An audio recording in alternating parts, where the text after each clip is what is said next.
Welcome to Podcast RX, a new monthly podcast from Diamond Pharmacy Services. Each episode is a conversation with the men and women who make Diamond the nation's largest correctional pharmacy provider, Pennsylvania's largest independently owned long-term care pharmacy, and a trusted retail pharmacy and medical supply provider to many in Western Pennsylvania. We chat with pharmacists, nurses, technicians, and other key personnel for a deeper look at the administrative, clinical, and logistical challenges of filling prescriptions and delivering healthcare, from our local counter to across the country. And we also get the occasional glimpse into the professional journeys of our guests and why they chose the careers in pharmacy and healthcare.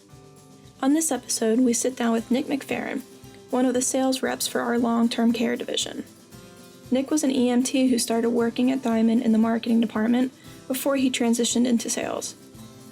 We chat about his professional journey, get a glimpse into building relationships with potential clients, learn how technology is impacting pharmacy delivery in personal care and assisted living communities, and find out how his EMT training has come full circle in his role with Diamond. I'm Kate Cogley, and this is Podcast RX. All right, so here I am. I'm Kate Cogley on Podcast RX with Nick McFerron. Nick, why don't you tell us a little bit about what you do here at Diamond? I'm Nick McFerron. I've been with Diamond Pharmacy for going on 8 years now. I've been in the healthcare field for about 15 years as I was an EMT, and now I'm currently an account executive for the long-term care industry. So I handle accounts in eastern Pennsylvania, and all of my accounts are personal care homes and assisted living sites. Awesome. Cool. I'm glad to be here with you today. Oh, thank you. Yeah. Glad to be here. And you, from what I understand, started off in the marketing department. Now, I did. What made you transition into the sales team, and what kind of differences do you see between the two? I started off in marketing back in 2010, and I loved it.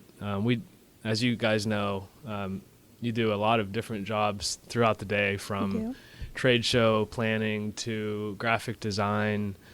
Oftentimes I would find myself heading over to Michael's, which is a craft store in town, to throw together a last minute project for someone. And I really liked, the everyday randomness that occurred with marketing. Mm-hmm. But at the same time, I knew that I always wanted to be in sales. So I slowly started to transition into the sales department at the med supply division here at Diamond. Okay. And I was selling medical supplies to doctors' offices and also long-term care sites like Beacon Ridge, which is one of the sites here in town. It's a skilled nursing facility, as well as a lot of the other local long-term care sites. So I did that for a few years, and then I transitioned into selling our actual pharmacy service. So now I go out and I speak to administrators and executive directors of personal care homes about their pharmacy service. And, awesome. Try to develop a relationship with them, and if everything goes according to plan, when they are looking for a new pharmacy or they start to experience problems with their current pharmacy, they'll give us a call, and then we'll come out and tell them how Diamond does things. And most of the time, they'll switch over to us. Cool. Now, you kind of did answer it a little bit, but what, with all your different experiences in the different divisions in Diamond, what really attracted you to personal care, selling personal care products? Personal care is really about patient care. The paramount thing to consider in personal care is taking care of these residents to their fullest potential. Mm-hmm. And one important aspect of that is their medications and the way their pharmacy is handled. Right. So, and they have to adhere to their medication as closely as possible. Yeah. And that, helps patient and resident outcome. So, that makes me feel good. I have a healthcare background, so it makes me feel like I'm helping people, which is great. As far as my healthcare background, I was an EMT for 11 years with Citizens Ambulance, and I worked on the actual ambulance. Oh, cool. I didn't know that. That's cool. Yeah.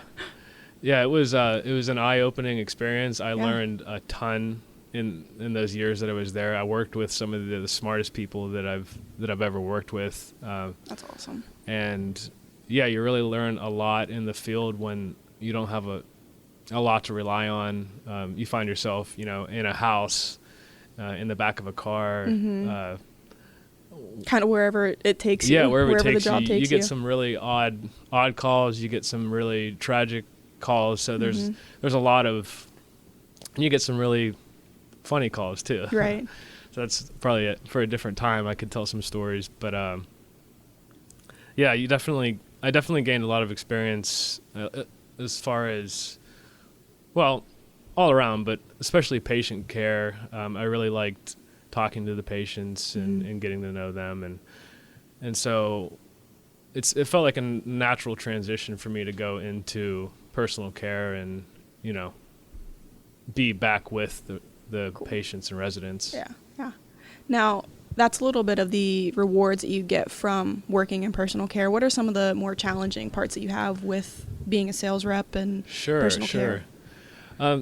Sales in general, I think in any industry is challenging because there's a common misnomer that sales guys are bad, I guess. Right, yeah. Or just cheesy or... But in this case, with the type of products that you have and the type of services that Diamond has, it's not really about that. It's more like this is stuff that you need. It is, and even there are still salespeople in our industry that well, I don't want to trash anyone, but I think go about it the wrong way. I mean, it's about developing a relationship with whoever you're trying to sell to, and they have to trust you before they trust your product or your service. Right. And so that's definitely one of the most challenging parts of my job is you essentially have to create a relationship from the ground up with a stranger, and it does take some time, and some people are better at that than others, but I would say that's the most challenging part. But once there's also another side of that. Once you do establish those relationships, it's one of the most fulfilling things ever because, these people actually become your friends. Yeah. So you are working, but it's also a part of your life. Yeah. Big part of your life. Yeah. Yeah. We're going to take a quick break from this dialogue to bring you more dialogue. In this case, Dialogue, D-I-A-L-O-G, stands for the Diamond Information and Learning Opportunities Group. It's Diamond's very own in-house speaker and continuing education bureau. And if you have a group or facility with continuing education needs, Dialogue can help set up an in-service for you. Our expert speakers and educators include pharmacists specializing in gerontology, anticoagulation therapy, and HIV, to name a few specialties. We also have a certified registered nurse practitioner and educator specializing in disease states and well-being. And we also have numerous professional staff with expertise in everything from human resources management to safety and disaster preparedness. Dialogue also offers an LPN IV certification program. It's for licensed practical nurses in the state of Pennsylvania. It's an 8-hour course, and it is approved by the Pennsylvania State Board of Nursing to satisfy the mandated regulation to allow an LPN to manage and initiate IV therapy. The class is only open to facilities, organizations, and groups of 5 or more. For more information on these courses and other continuing education opportunities, please contact Trina Plazio at 800-882-6337, extension 1100. You can also visit www.diamondpharmacyltc.com/learn/dialogue. And now back to Podcast RX. So the next part that I want to ask is about the differences that you're starting to see in the pharmacies as far as like technology and what kind of role technology is playing in how care is delivered to assisted living and personal care homes. Definitely. Yeah, that's a good question. EMAR, which is electronic MARs or medical administration records, is huge right now in personal care. It's been around in hospitals and skilled homes for quite some time, but it's now starting to really make a push in personal care. Right. And we are told that at some point Pennsylvania will mandate that all personal care homes have it. for many reasons, but for the main reasons are that EMR cuts down on medication errors, and it also cuts down on the amount of time it takes to pass out medications. So it's a win-win for the administrator. It's good for everyone because, again, touching back on what we talked about before, resident outcome and resident care gets taken to another level. Yeah. I mean, and I'm sure with all the electronic push forward, there's going to be a total lesson on any kind of errors that could possibly happen. Yeah. I mean, me on the outside, I have no clue about any of this kind of stuff. So yeah, it's going to be it'll just be a necessary part of personal care moving forward, and I believe it is now. I push for it heavily when I'm talking to administrators. A lot of times, one of the common objections I get for EMR is that, my staff is on the older side. Right. People, they're not very technologically inclined, and my answer is always, well, if you can use a smartphone, then you can use this system or an EMR system in general. So, yeah, it's very simple. Like I said, if you can use a smartphone or run an ATM, then you can definitely use EMR, and it's just better for everyone. And another piece of technology that we're rolling out in a few weeks is a web portal where our customers can go on and look at pricing. They can download usage information. So if they want to see, for example, a certain antibiotic, you can go on and print out or look on your screen, how many of those antibiotics you used for the month, for the year. Oh, that's awesome. You can that's cool. Sort it by prescriber. So if you want to see if a certain doctor prescribed medications for your nursing home, you can see that. And there's just so many different ways you can manipulate that information. But yeah, so we're rolling that out. I'm actually going to be giving a demo to one of our customers this Thursday on it. And it's like any of our other programs, we're able to make changes and additions if we need to, because we do have in-house developers. Cool. So they can go in and make little tweaks and changes, which is really cool. Yeah, really shape it towards that. Exactly. That person, that customer. Yeah. So what are these facilities really looking for in pharmacy providers, these assisted livings and these personal care facilities? What are they really looking for in their pharmacy provider? Yeah, definitely. Definitely I would say what we hear the most is timely delivery. I mean, that's important. They need it's important. They actually get I want to say ding, but they actually get cited by the state if, they don't pass a med that's on their MAR. So if it's a med that should be there that we didn't deliver for whatever reason, then they get cited for it. So that's definitely the number one requirement is timely delivery, but also customer service is so important in this industry and really in any, but in personal care and in long-term care in general, customer service is huge. If there is an issue, we have to be able to handle it in a timely manner, in a professional manner. They don't want to. I hear so many stories where administrators get on the phone with like from a different pharmacy, like a rude pharmacist or a rude technician, and it could be the simplest of issues, but it's the way that they handled it that really irritated the administrator. So I hear that a lot from customers about other pharmacies. So it's so important that any one of us who are talking to customers handles it, in a professional, customer service oriented manner. Right, because that could be detrimental to the whole Diamond Pharmacy for that customer. Yeah, and a lot of different departments talk to customers every day here, so it's important that we all kind of work together and maintain that high level of customer service. So I think those are the two most important parts of what our customers are looking for. Awesome. Yeah.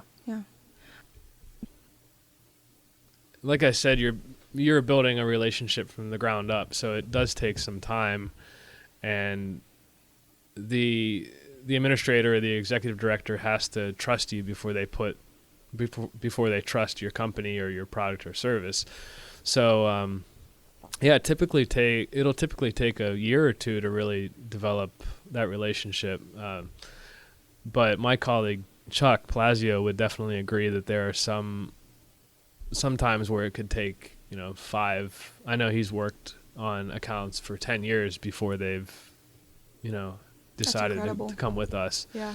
So it really is it's, and they're friends of his. Mm-hmm. And when they did, the way it kind of works is when that, like, Chuck would stop by year after year and they'd say, yeah, we're doing fine. And then finally, for whatever reason, they were having an issue or they needed to make a switch. So sure enough, they gave Chuck a call. And so that's definitely how it works as far as relationship building. Yeah, that's cool. I Yeah. mean, it's a long process, but definitely worth it. Oh, yeah. Yeah, it is. Yeah. How about your first sale that you made? Your first facility that you ever got? Do you remember that story? Do you Oh, yeah. anything really stand out from your first I did think sale? of a good one. Yeah. So I had gone on a cold call. This was like a year and a half ago. And the lady, for whatever reason, she was an administrator. I think she was having a bad day. I was trying to figure out, where did I go wrong? Like, what can I do to fix it? Yeah. What did I say? Or I must have done something wrong, which is what I was thinking. But, sure enough, I called on her again in a few months. I gave her a call actually on the phone, and she apologized to me. She said, "Oh, I remember you. Yeah. I'm so sorry. I was having a horrible day. Oh, I think the state was in mm-hmm. when I was there, or they were going to be in, and she apologized. She said, I was having a horrible day. I don't normally treat people like that. yeah, And so it made me feel so much better knowing that, I guess it wasn't something that I did, but it was nice to see that come around full circle. And then Right. we did develop a good relationship. Oh, that's good. I did with her a good relationship after that, and it's been good ever since. Cool. Yeah. But you'll definitely have that in sales. Yeah, you'll have people that just don't want to listen to what you have to say or Yeah. what you have to offer. And Yeah, and they you just got to take it for what it is, sort of, and keep working at it. right. Yeah, they just, some people don't really want to talk to salesmen Right. or salespeople in general. Right. Just So- like you said earlier, that they think that they're all bad and out to get them for their money. Right. And when in reality, it's not always like that. Right. Yeah. The way I always approach it is I'm there to help. I want to help them. Yeah. In whatever way, and if it works out into us being your pharmacy, then great. But if there's any way I can help, then I'm here. I'm here. Yeah. Alrighty, time to take a little break from the show to talk about continuing education, specifically for those of you who work in long-term care.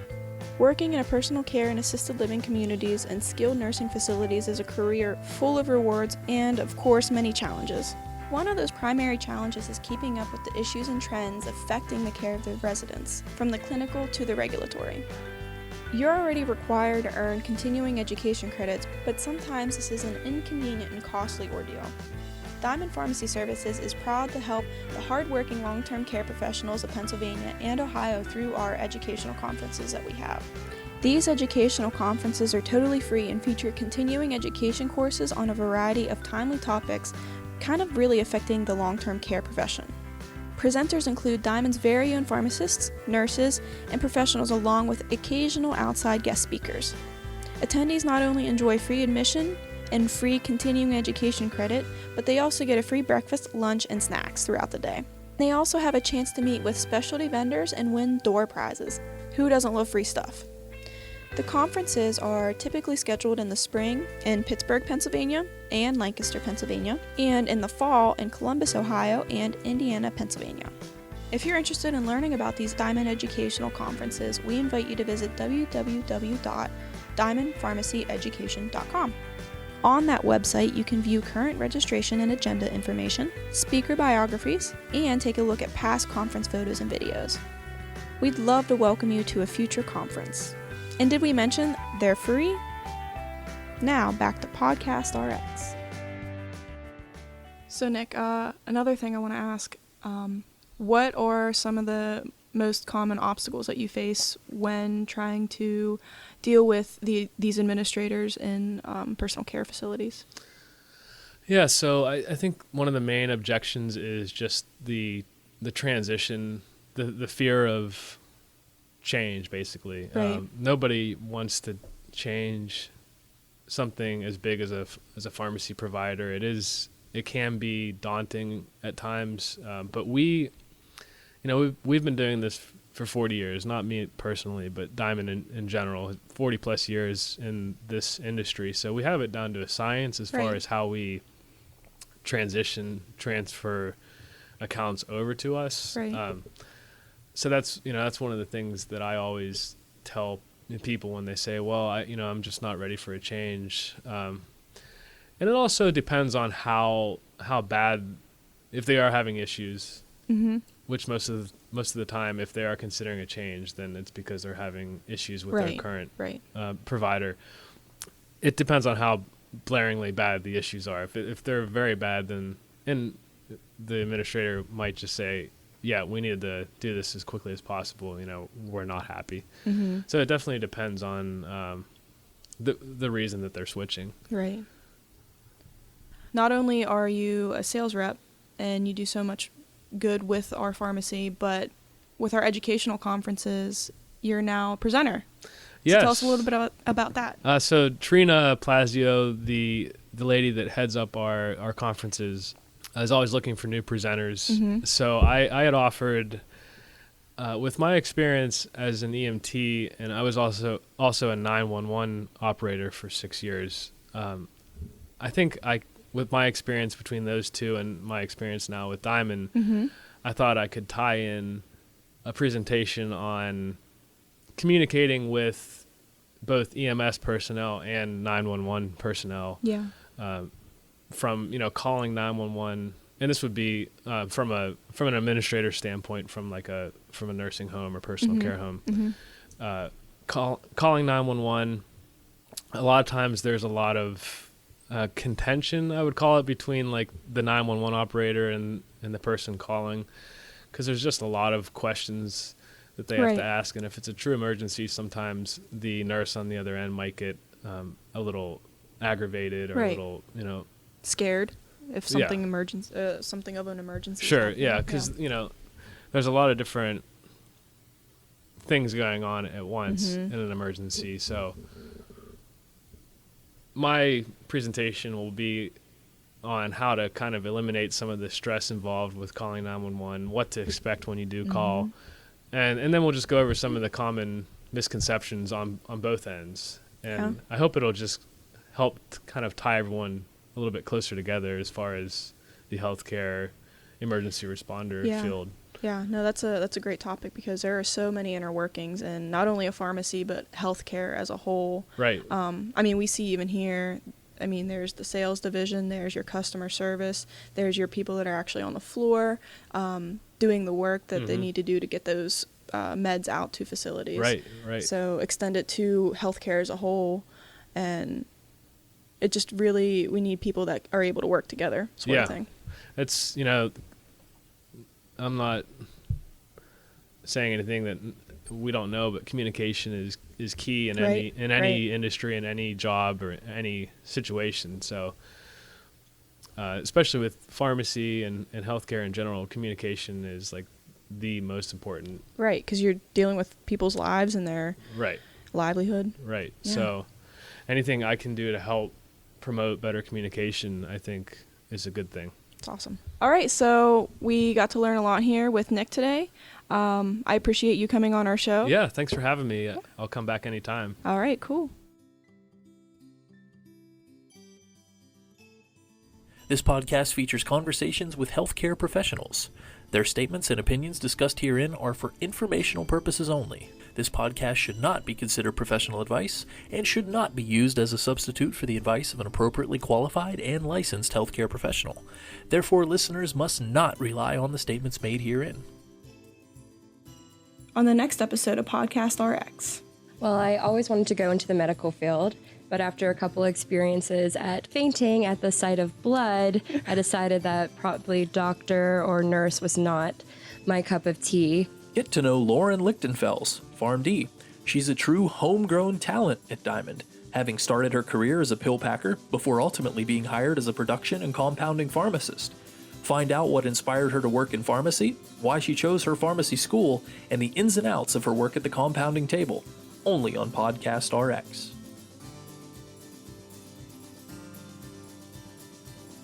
Podcast RX is produced by Diamond Pharmacy Services, the nation's largest correctional pharmacy provider and Pennsylvania's largest independently owned long-term care pharmacy. To learn more, visit www.diamondpharmacy.com. Music by Maximiliano Silvera, Sound Express by Getty Images.